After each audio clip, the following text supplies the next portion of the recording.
जय हिंद साथियों, मैं सोनू आप सभी लोगों का आपके अपने YouTube channel unique classes with Sonu channel में हार्दिक स्वागत करता हूं। दोस्तों, इस वीडियो में हम क्लास 10 हिंदी क्षितिज का चैप्टर 10 नेताजी का चश्मा इसके प्रश्नोत्तर की बात करेंगे। तो चलिए बिना देरी किए हुए वीडियो को स्टार्ट करते हैं। नेताजी का चश्मा इसके प्रश्नोत्तर नंबर फर्स्ट है हमारा, सेनानी ना होते हुए भी चश्मे वाले को लोग कैप्टन क्यों कहते थे? उत्तर, सेनानी ना होते हुए भी लोग चश्मे वाले को कैप्टन इसलिए कहते थे क्योंकि कैप्टन चश्मे वाले में नेताजी के प्रति अधिक लगाव एवं श्रद्धा का भाव था। कैप्टन चश्मे वाले में नेताजी के प्रति अधिक लगाव एवं श्रद्धा भाव था। वह शहीदों एवं देशभक्तों के अलावा अपने देश से उसी तरह लगाव रखता था जैसा कि एक फौजी रखते हैं। तीसरा पॉइंट, उसने देश प्रेम एवं देशभक्ति का भाव कूट कूट कर भरा था। वह नेताजी की मूर्ति को बिना चश्मे के दुखी होता था देखकर। दोस्तों, ये सभी के सभी गुण उस चश्मे वाले पे थे, इसीलिए लोग उसे क्या करते थे? कैप्टन कहते थे, सेनानी कहते थे। दूसरा प्रश्न हमारा, हालदार साहब ने ड्राइवर को पहले चौराहे पर गाड़ी रोकने के लिए मना किया था, लेकिन बाद में तुरंत रोकने को कहा। तीन प्रश्न के तीन उत्तर इसमें का खा गा। तीन प्रश्न है, हालदार साहब ने पहले मायूस क्यों थे? दूसरा, मूर्ति पर सरकंडे का चश्मा क्या उम्मीद जगाता है? तीसरा, हालदार साहब इतनी सी बात पर भावुक क्यों हो उठे? उत्तर का उत्तर है, हालदार साहब इसलिए मायूस हो गए थे क्योंकि वे सोचते थे कि कस्बे के चौराहे पर मूर्ति तो होगी पर उसकी आंखों पर चश्मा न होगा। अब कैप्टन तो जिंदा नहीं है तो मूर्ति पर चश्मा लगाए। जो चश्मा लगाए देशभक्त हालदार साहब को नेताजी की चश्मा विहीन मूर्ति उदास कर देती थी। यानी कि वे सोचते थे कि अब कैप्टन तो जीवित नहीं है तो मूर्ति पर चश्मा कौन लगाएगा, इसलिए वे बिना चश्मे की मूर्ति देखते थे तो बहुत ही उदास हो जाते थे। नंबर खा, मूर्ति पर सरकंडे का चश्मा यह उम्मीद जगाता है कि देश में देश प्रेम एवं देशभक्ति समाप्त नहीं हुई है। बच्चों द्वारा किया गया कार्य स्वस्थ भविष्य का संकेत है, उनमें राष्ट्र प्रेम के बीज अंकुरित हो रहे हैं।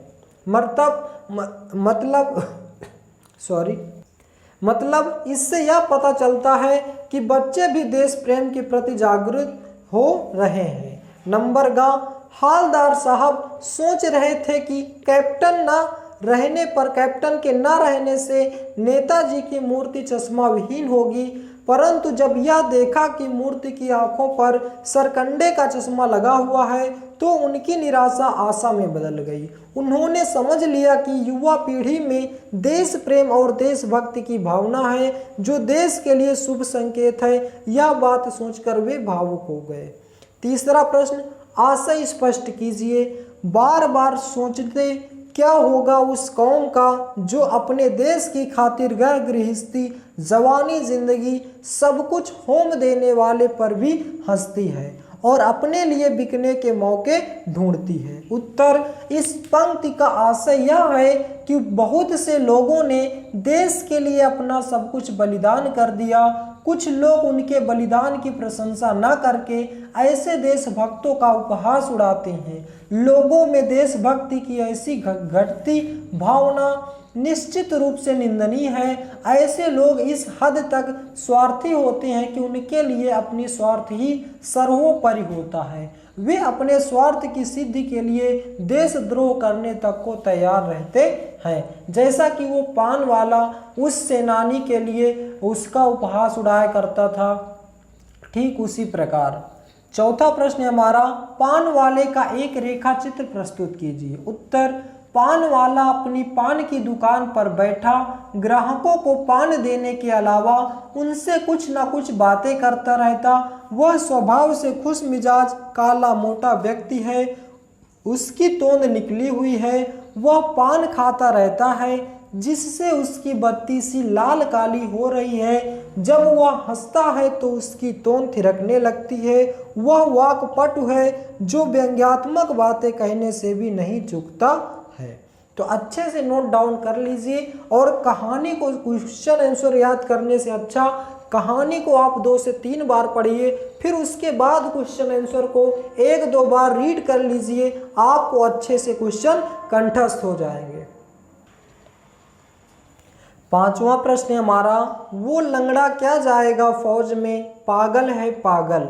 कैप्टन के प्रति पान वाले की इस टिप्पणी पर अपनी प्रतिक्रिया लिखिए।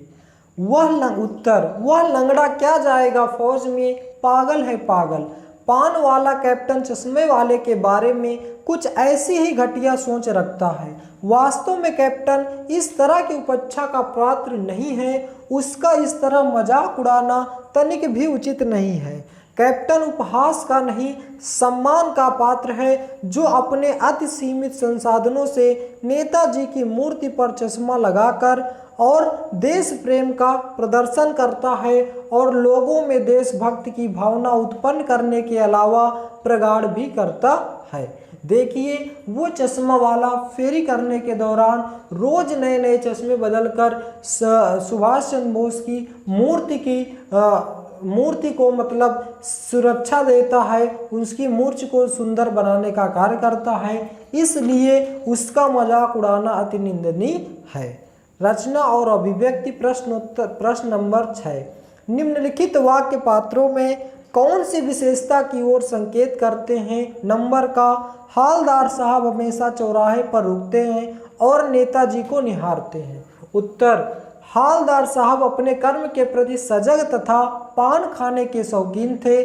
उनके मन में शहीदों और देशभक्तों के प्रति आदर की भावना थी। नेताजी की मूर्ति को रुककर ध्यान से देखना तथा चश्मा विहीन मूर्ति को देखकर आहत होना इसका प्रत्यक्ष उदाहरण है कि वे चाहते थे कि युवा पीढ़ी में यह भावना भी प्रबल हो। नंबर खा, पान वाला उदास हो गया, उसके पीछे मुड़कर मुंह का पान नीचे थूका और सिर झुकाए अपनी धोती के सिरे से आंखें पोंछता हुआ बोला, साहब कैप्टन मर गया। नंबर खा, उत्तर, पान वाला प्रायः कैप्टन चश्मे वाले का उपहास उड़ाया करता था, जिससे ऐसा लगता था उसके अंदर देशभक्ति का भाव नहीं है, पर जब कैप्टन मर जाता है तब उसके देश प्रेम की झलक मिलती है। वह कैप्टन जैसे व्यक्ति की मृत्यु से दुखी होकर हालदार को उसकी मृत्यु की सूचना देता है। ऐसा करते हुए उसकी आंखें भर आती हैं। नंबर गा, कैप्टन बार बार मूर्ति पर चश्मा लगा देता है। नंबर गा, कैप्टन भले ही शारीरिक रूप से फौजी व्यक्ति वाला न रहा हो, पर मानसिक रूप से वह फौजियों जैसी ही मनोभावना रखता था। उसके हृदय में देश प्रेम और देशभक्ति की भावना कूट कूट कर भरी थी। नेताजी की चश्मा विहीन मूर्ति को देखकर वह आहत होता था और उस कमी को पूरा करने के लिए अपने सीमित आय से भी चश्मा लगा दिया करता था, ताकि नेताजी का व्यक्तित्व अधूरा ना दिखे। इसीलिए उसका काम क्या था, सराहनीय था। प्रश्न नंबर 7, जब तक हालदार साहब ने कैप्टन को साक्षात देखा नहीं था, तब उनके मन में मानस पटल पर उसका कौन सा चित्र रहा होगा, अपनी कल्पना से लिखिए। यानी कि जब कैप्टन को हालदार साहब ने नहीं देखा तो वे उस कैप्टन के बारे में क्या सोचते रहे होंगे, कैसी उनकी छवि उनके मन में बनी थी, इसके बारे में हमको बताना है। उत्तर, जब तक हालदार साहब ने कैप्टन को साक्षात रूप से नहीं देखा था, तब उनके मानस पटल पर कैप्टन का व्यक्तित्व एक फौजी व्यक्ति जैसा रहा होगा, जो लंबे कद वाला, मजबूत कद काठी वाला, हट्टा कट्टा दिखता होगा। उसका चेहरा रोबीला तथा घनी मूंछों वाला रहा होगा। वह अवश्य ही नेताजी की फौज का सिपाही रहा होगा। वह हर तरह से फौजियों जैसा ही दिखता होगा, ऐसा वो सोच रहे थे। प्रश्न नंबर 8, कस्बों, शहरों, महानगरों के चौराहों पर किसी न किसी क्षेत्र के प्रसिद्ध व्यक्ति की मूर्ति लगाने का प्रचलन सा हो गया है। नंबर का, इस तरह की मूर्ति लगाने का क्या उद्देश्य हो सकते हैं। नंबर का, आप अपने इलाके पर चौराहे पर किस व्यक्ति की मूर्ति स्थापित करवाना चाहेंगे और क्यों। उस मूर्ति के प्रति आपके एवं दूसरे लोगों का क्या उत्तरदायित्व होना चाहिए। उत्तर का, समाज सेवा, देश सेवा, ऐसे ही अन्य क्षेत्रों में उत्कृष्ट कार्य करने वाले प्रसिद्ध व्यक्तियों की मूर्ति प्रायः कस्बों, चौराहों, महानगरों या शहरों में लगाई जाती है। ऐसी मूर्तियां लगाने का उद्देश्य सजावटी न होकर उद्देश्यपूर्ण होता है। लोग ऐसे लोगों कार्यों को जाने तथा उनसे प्रेरित हों, लोगों में अच्छे कार्य करने की रुचि उत्पन्न हो और उसके लिए प्रेरित हों। लोगों को ऐसे भूल ना करें कि उनकी चर्चा करते हुए युवा पीढ़ी को उनसे परिचित कराएं। नंबर खा, मैं भी अपने इलाके के चौराहे पर चंद्रशेखर आज़ाद की प्रतिमा लगाना चाहता हूँ। इस उत्तर को मतलब आप अपने हिसाब से कह सकते हैं कि मैं अपने चौराहे पर भीमराव अंबेडकर की मूर्ति लगाना चाहूँगा या महात्मा गांधी की मूर्ति लगाना चाहूँगा। जो भी आपके मन में है आप अपने प्रकार से इसका आंसर लिख सकते हैं। तो मैं अपने इलाके के चौराहे पर चंद्रशेखर आज़ाद की प्रतिमा लगवाना चाहूँगा ताकि लोगों में विशेषकर युवा वर्ग को अपने देश के लिए कुछ कर गुजरने की प्रेरणा मिले। वे अपनी मातृभूमि पर आंच न आने दें और अपने जीते जी देश के गुलाम होने से बचाने के लिए अपनी प्राणों की बाजी लगाने से भी न हिचकिचाएं। इसके अलावा युवाओं में देश प्रेम और देशभक्ति की भावना बलवती रहे। नंबर गा, चौराहे या कस्बे में लगी समाज सेवी व अन्य उत्कृष्ट कार्य करने वाले व्यक्ति की प्रतिमा प्रति हमारा तथा अन्य लोगों का यह उत्तरदायित्व होना चाहिए कि हम उसकी साफ सफाई करवाएं। साल में कम से कम एक बार वहां आयोजन करें कि लोग वहां एकत्र हों और उस व्यक्ति के कार्यों की चर्चा भी की जाए। उस व्यक्ति के कार्यों की वर्तमान में प्रासंगिकता बताते हुए उनसे प्रेरित होने के लिए लोगों से कहें। मूर्ति के प्रति सम्मान भाव बनाए रखें। 9वां प्रश्न, सीमा पर तैनात फौजी ही देश प्रेम का परिचय नहीं देते। हम सभी अपने दैनिक कार्यों में किसी न किसी रूप में देश प्रेम प्रकट करते हैं, जैसे सार्वजनिक संपत्ति को नुकसान न पहुंचाना, पर्यावरण संरक्षण आदि। अपने जीवन जगत से जुड़े ऐसे कार्य का उल्लेख कीजिए, उन पर अमल भी कीजिए। दोस्तों, जैसे कोई सरकारी प्लेटफॉर्म है उसे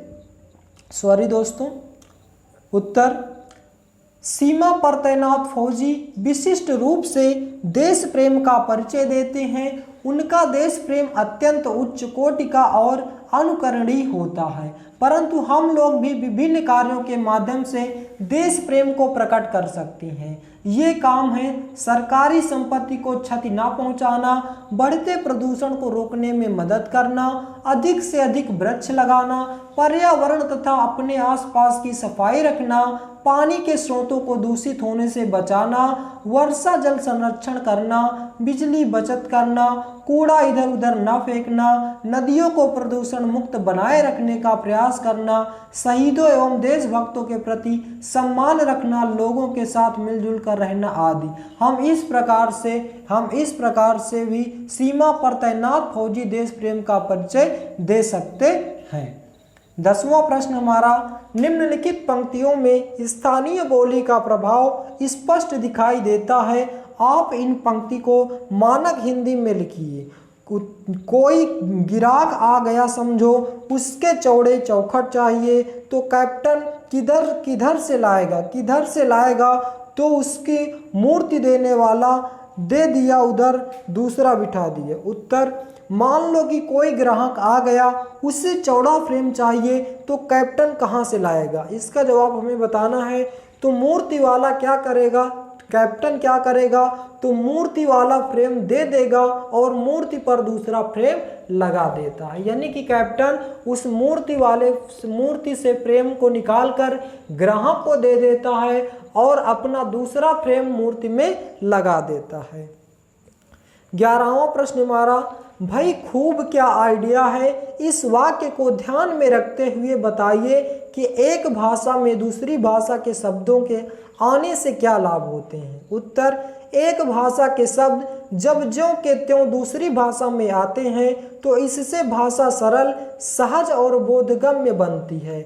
वह अधिकाधिक लोगों द्वारा प्रयोग और व्यवहार में लाई जाती है और कुछ ही समय में शब्द उसी भाषा के बनकर रह जाते हैं। तो दोस्तों, ये थे हमारे 11 महत्वपूर्ण प्रश्न जो आपके इस चैप्टर से रिलेटेड हैं। अब हम अन्य महत्वपूर्ण पाठोत्तर प्रश्न की बात करेंगे, मतलब कुछ एक्स्ट्रा प्रश्नों की बात करेंगे जो कि आपके एग्ज़ाम के दृष्टिकोण से भी बहुत ही इम्पॉर्टेंट रहेंगे। आप एक्स्ट्रा जानकारी के लिए इन क्वेश्चनों को एक बार जरूर पढ़ें, तो अगर इनसे कहीं भी क्वेश्चन पूछे जाते हैं तो आप आसानी से कर पाएँ। पहला प्रश्न, नगर पालिका द्वारा किसकी मूर्ति को कहाँ लगवाने का निर्णय किया गया। नेताजी सुभाष चंद्र बोस की मूर्ति को नगर पालिका द्वारा लगवाने का निर्णय लिया गया। इस मूर्ति को कस्बे के बीचों बीच चौराहे पर लगवाने का फैसला किया गया ताकि हर आने जाने वाले लोग की दृष्टि उस पर पड़ सके। दूसरा प्रश्न, जिस कस्बे में मूर्ति लगवाई जानी थी उसका संक्षिप्त वर्णन कीजिए। जिस कस्बे में नेताजी की मूर्ति लगवाई जानी थी वह बहुत बड़ा नहीं था।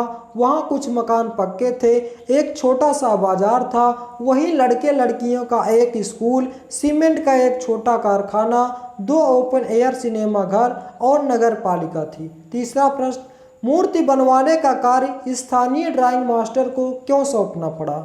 उत्तर, मूर्ति बनवाने का कार्य स्थानीय ड्राइंग मास्टर को इसलिए सौंपना पड़ा क्योंकि अधिकारी ने फाइलों और मूर्ति संबंधित अन्य बातों का निर्णय में बहुत अधिक समय ले लिया। ये अधिकारी अपना कार्यकाल समाप्त होने से पहले मूर्ति बनवाने का काम कर लेना चाहते थे, इसलिए जल्दबाजी में इसे स्थानीय ड्राइंग मास्टर को सौंपना पड़ा।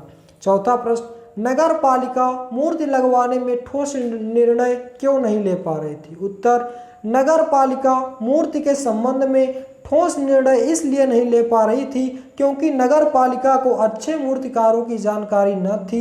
उन्होंने पत्र व्यवहार में काफ़ी समय निकाल दिया। उन्हें अपना कार्यकाल समाप्त होने का डर सता रहा था। इसके अलावा उन्हें मूर्ति के लिए उपलब्ध बजट भी कम होता दिख रहा था।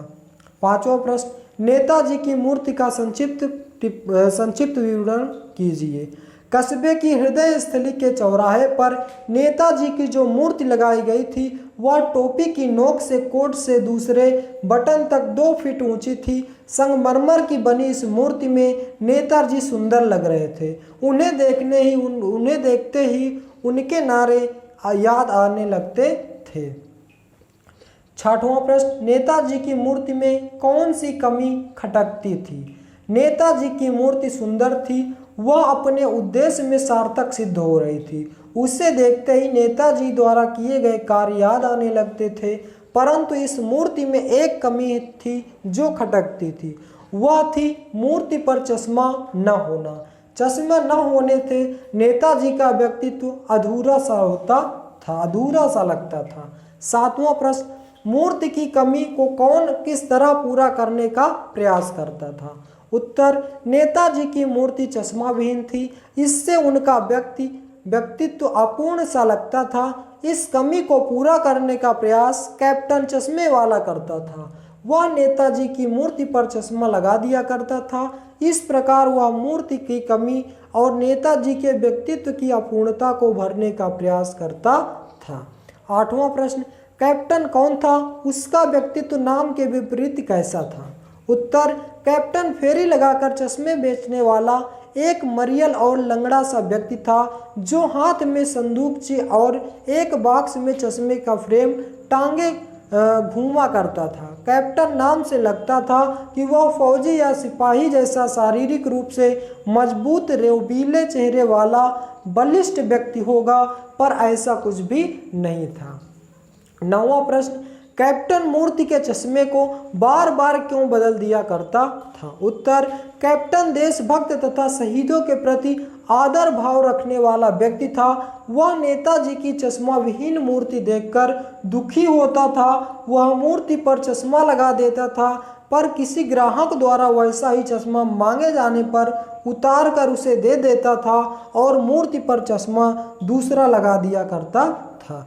10वां प्रश्न, नेताजी का चश्मा पाठ के माध्यम से लेखक के क्या संदेश देने का प्रयास किया है? उत्तर, नेताजी का चश्मा नामक पाठ के माध्यम से देशवासियों को विशेषकर युवा पीढ़ी के राष्ट्र प्रेम एवं देशभक्ति की भावना मजबूत बनाए रखने के साथ साथ शहीदों का सम्मान करने भी संदेश दिया है। देशभक्ति का प्रदर्शन देश में सभी नागरिक अपने अपने ढंग से कार्य व्यवहार से कर सकते हैं।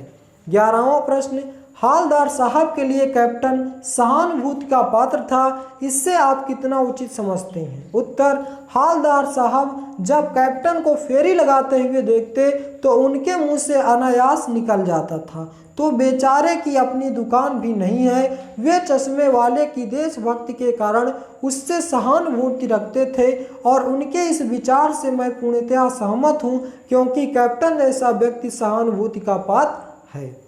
12वां प्रश्न, बच्चों द्वारा मूर्ति पर सरकंडे का चश्मा क्या प्रदर्शित करता है?